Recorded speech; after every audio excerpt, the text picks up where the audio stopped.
We live in a society that preaches novelty above all else.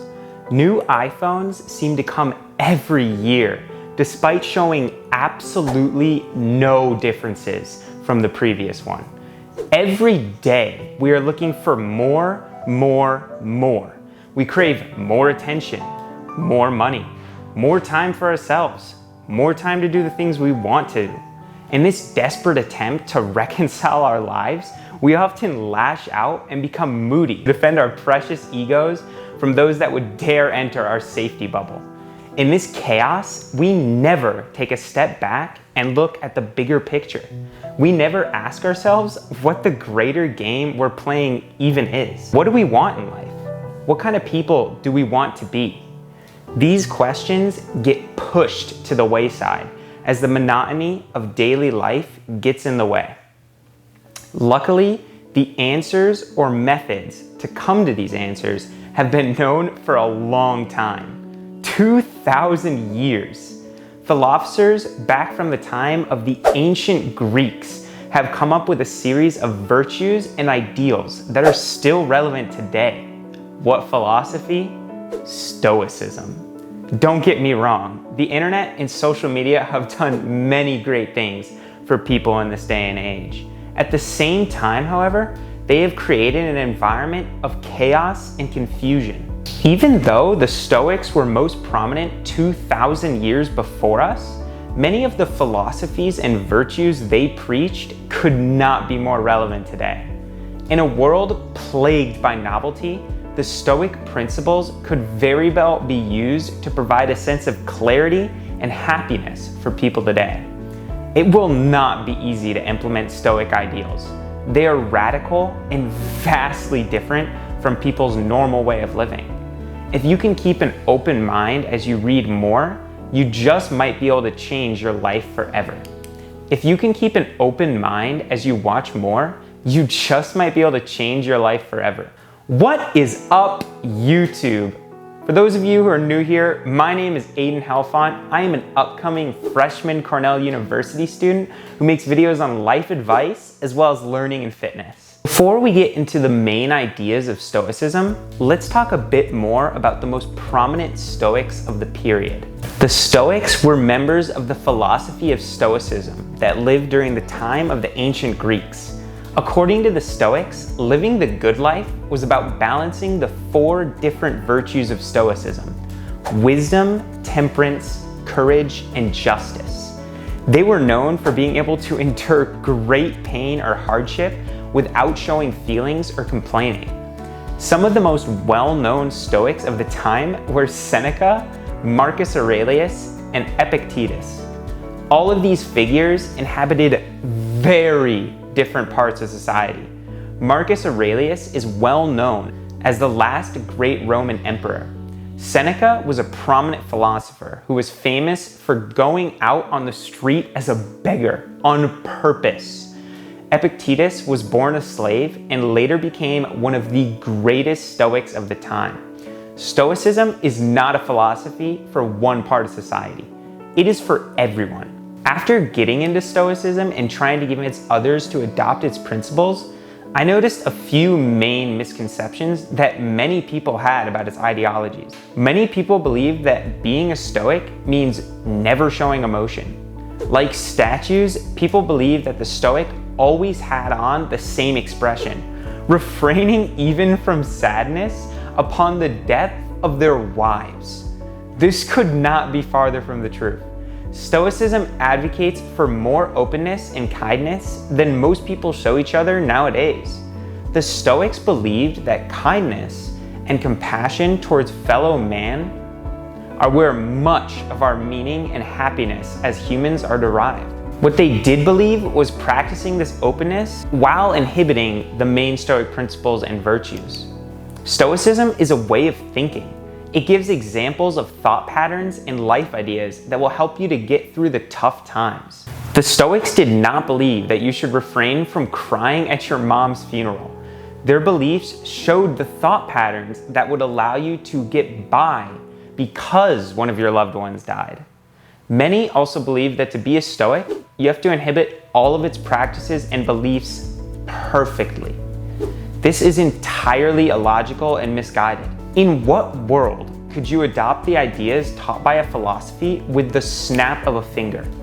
Learning to live like a Stoic is really hard and goes against many of people's thought patterns today. Like all things that are worth it and meaningful in life, this is precisely why you need to do it. Living like a Stoic is not some month-long or year-long process. On the contrary, it is a lifelong endeavor that you can constantly improve at. Interestingly, the Stoics often brought up this idea known as the Stoic sage. The Stoic sage is the being that inhabits all of the virtues and ideals of Stoicism perfectly. The idea is that every Stoic is trying to become like the Stoic sage, but will never attain the same mystical status. Nobody is the Stoic sage.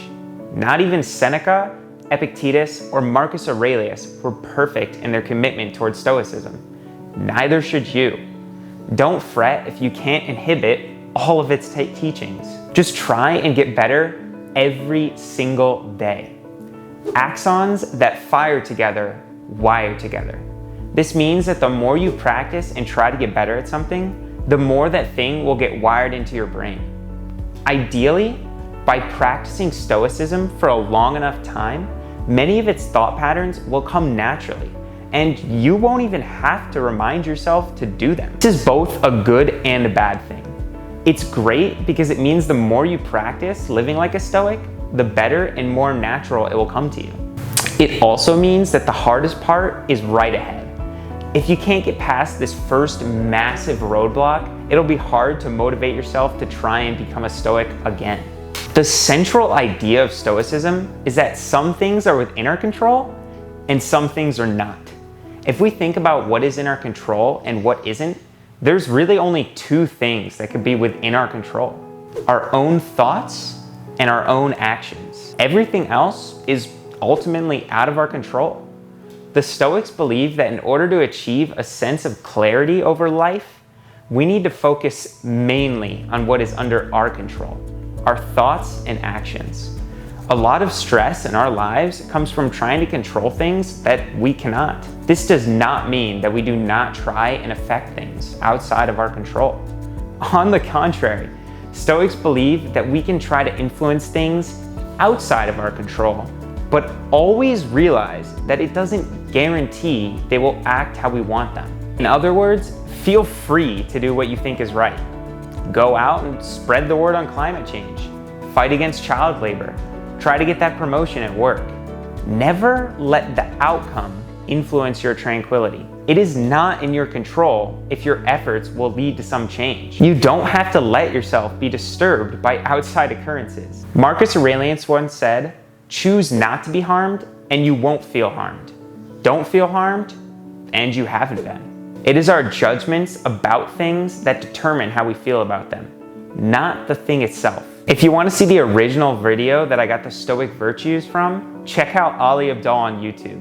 Using the idea of control, we can now effectively discuss the virtues of Stoicism. The Stoics believe that to live a good life, you must balance the 4 Stoic virtues.